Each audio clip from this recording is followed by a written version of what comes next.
On Magha's full moon, bright and grand, we bow to truth we understand. 1,000 monks, pure and free, gathered in silent harmony.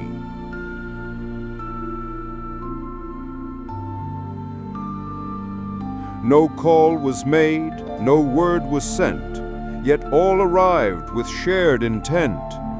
The Buddha spoke, his voice was clear, the path to peace, the way sincere.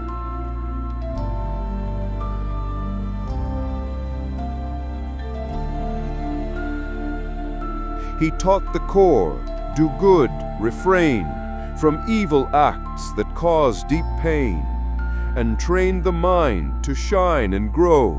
Let wisdom guide, let kindness flow.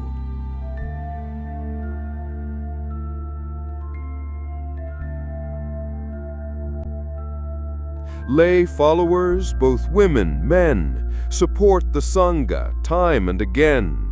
They walk with faith, they serve with grace, they help the Dhamma find its place.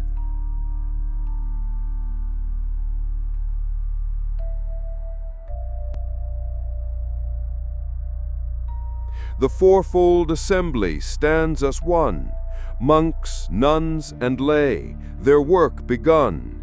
They turn the wheel, they light the flame, they keep alive the Buddha's name.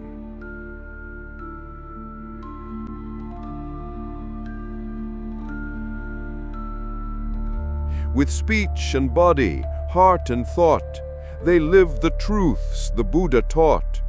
They walk the path, the middle way, and help the world find peace each day.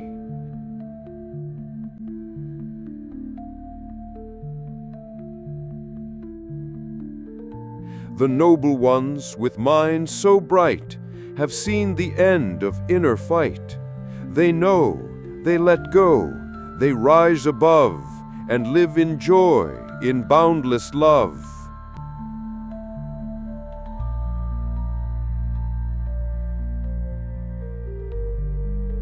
Welcome to the Deep Dive. Today, we're really digging into something special. Our mission is to take this beautiful, quite poetic teaching and sort of unpack its most vital insights, timeless principles of wisdom and ethical conduct. Our main source for this is a piece called Magha Moon's Radiance, a poetic teaching on Buddhist principles. It's inspired by a Thai Dhamma poem found over on the YouTube channel Rula Jangkaloan. And this isn't just any poem, right? It explores a really specific Buddhist occasion, Magha Puja Day, a day that commemorates, a pretty amazing spontaneous gathering of monks and a really foundational teaching. And what's really insightful here, I think, isn't just that it's poetry, but how it does it. It deliberately grounds this historical moment by leaving out the miraculous elements. And that's not just about faith versus fact. It's kind of a profound statement on how awakening can be seen as this empirical human journey, accessible, really, without needing to rely on supernatural belief. That's a powerful message, I think, especially today for anyone seeking inner truth. That feels like a very conscious choice, doesn't it? Really intentional. What strikes me right away is this deliberate focus purely on the history, the Buddha, delivering this core, teaching the Ovada Patimokkha, which is basically his own summary of ethical, practical guidance. And by leaving out any miracles, like you said, it just gives us such a grounded view. Exactly. And if you connect that to the bigger picture, this approach makes the whole teaching incredibly relatable. Practical, even for you listening. It grounds these, profound spiritual ideas in a historical human context. Makes the path seem a bit more accessible, more actionable. It suggests these insights are available to us right here through direct experience and practice, not needing some extraordinary event. Yeah, that sense of grounding, it's really compelling. But then there's this other layer, how the teaching was delivered. Not some formal summons, but to this incredible gathering, 1,000 monks, pure and free, arriving with shared intent. It just makes you wonder, what does that signify? That kind of collective consciousness. Oh, it speaks volumes about the early Buddhist community, absolutely. This wasn't, a planned meeting or conference call. It signifies this profound assembly of, fully enlightened monks, all personally ordained by the Buddha himself, and they came together on their own accord, just drawn by this deep shared purpose. It's a testament to the huge resonance and inner guidance that defined that time. Imagine that level of unity. Just Wow. And it was to this unique, spontaneous group that the Buddha gave his central message, the Yavanapada. The poem boils it down to three incredibly clear, profound points. Do good, refrain from evil acts that cause deep pain, and train the mind to shine and grow. Also, letting wisdom guide, let kindness flow. They sound so straightforward, almost deceptively simple. Is there something deeper there? Or maybe, why are these still so hard for us today? That's a great question, because they aren't just like a checklist of virtues, they're the foundation stones. Ethical conduct, mental discipline, and wisdom. Do good. That means active compassion, generosity. Refrain from evil, that implies a mindful awareness of consequences, for ourselves and others. And train the mind. Well, that's maybe the toughest one. It requires sustained effort, cultivating clarity, presence, positive states. So for you, it means a concise, actionable framework, something you can use to cultivate inner peace and positive impact, whatever your background.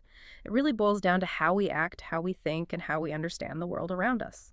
Okay, and then the poem brings in another layer. This idea of shared purpose expands with the fourfold assembly, which stands as one, monks, nuns, and lay followers, both women and men. It really highlights the crucial role the lay followers play, supporting the Sangha, the monastic community, and helping the Dhamma, the teaching itself, find its place.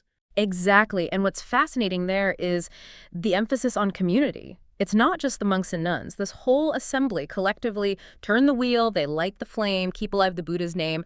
It shows that these truths the Buddha taught, they're lived by the entire community through speech and body, heart and thought. It really underlines that this is a living tradition. It needs active participation from everyone to create that network of support. Right, and this collective effort, it empowers them to walk the path, the middle way, and help the world find peace each day. Yeah. The poem then kind of culminates by describing the noble ones who follow this path. This brings it all together powerfully. They're depicted as having minds so bright. Why? Because they have seen the end of inner fight. That description is just incredibly insightful. They know, they let go, they rise above, and live in joy, in boundless love. That phrase, they know, they let go, they rise above. It just paints such a vivid picture, a picture of inner freedom, deep contentment, all achieved through these principles. For you, listening, it describes that ultimate goal of mental discipline and wisdom, a state of real inner liberation. It reminds us that true peace isn't about escaping the world necessarily, but about transforming your relationship with it. So pulling this all together, what does this mean for us? Our deep dive into Magha Moon's radiance, well, it's shown us the power of a clear ethical framework. Also, the significance of community and the really profound results of mental cultivation. It's kind of a testament, isn't it, to how ancient wisdom can be distilled, shared, and still resonate today, stripping away maybe the non-essential to get right to the core of what truly matters. Absolutely. This deep dive really highlights that core knowledge. When it's truly understood, truly embodied, it can lead to profound transformation. That end of inner fight we talked about, we heard about the noble ones who know they let go, they rise above. And will be a final thought for you. In a world that's often just overwhelming with information, constant demands, what does it really mean to know, not just intellectually, but deeply? And how might that power of letting go apply in your own search for clarity, for inner peace? Something to maybe ponder as you continue your own deep dives into knowledge.